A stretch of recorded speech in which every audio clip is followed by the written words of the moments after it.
Alrighty, boys and girls, welcome back to another firearm video for Cut Rate History here. And today I want to talk about a couple of myths surrounding the M16. There's a couple, especially as the M16 first entered service in Vietnam. One was that it was made by like toy manufacturers like Mattel. Another was that it jammed all the time because it was made poorly. It jammed all the time, it'll get you killed. There's a lot of Vietnam vets out there still today that don't trust the AR-15 platform simply because of the way it was rolled out in the early 60s in Vietnam. So let's start with the first one, that it's lightweight, it's not durable, that kind of thing. That, I think, comes from two places. First and foremost, you got to remember the guys who were getting these were first issued these. Now, the M14 is an, all steel and wood gun. It's a heavy gun, it's a stout gun. When you pick this up, you know it. It feels durable. Now, when you go from carrying this all the time to carrying something like this, a 6-pound rifle made of aluminum and plastic, it doesn't have that same rugged feel.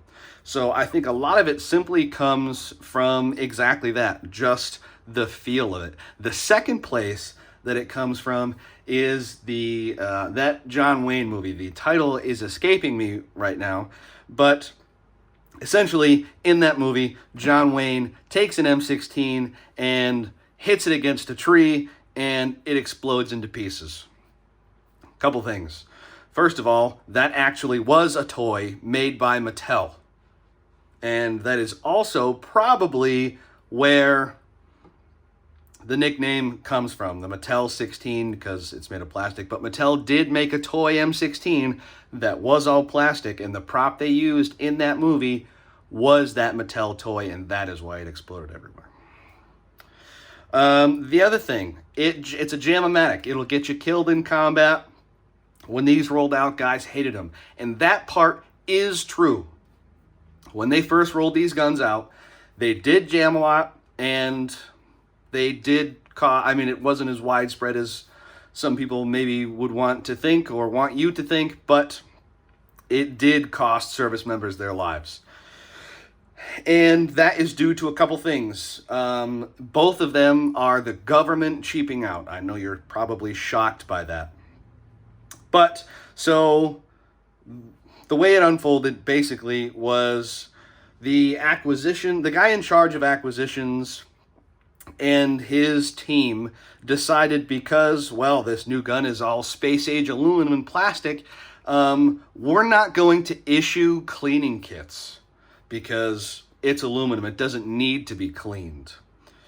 So obviously, huge problem right there. You shoot any gun enough and don't clean it, you're going to have malfunctions. And those problems were exacerbated by a change in powder. Gunpowder. So we have your 308, which is what the M14 shoots, but what we had in the early 60s was a huge stockpile of 30-06. And now we're going to roll out this new, small caliber, high velocity, lightweight cartridge. So the powder that was used in testing for the AR-15, the gun that would become the M16, was changed as production of the ammunition was ramping up. The composition of that powder is different, and it wasn't tested. There are a couple of different answers you will find out there, the most compelling of which, for me personally at least, was we had such a surplus of 30-06 that we started breaking this down and using 30-06 powder, or components of 30-06 powder in the new production 5.56 cartridge, which obviously the gun wasn't designed around, it wasn't gassed for, anything like that. There's a couple of other answers that you can find if you dig, in that they just cheaped out on the powder itself because those components were cheaper. There's a couple of different things. It's probably a combination of all of them. But yeah, we've seen the iterations of the M16 over the past 60 years. It's still in production. If it was the kind of gun that was going to get you killed, we wouldn't still be using it. So just a little quick rant on a kind of a FUD lore myth about firearms in general, but the M16, and it's a gun that'll get you killed even though we've been using it for 60 years. Blame the government. Oddly enough, that's almost always the answer.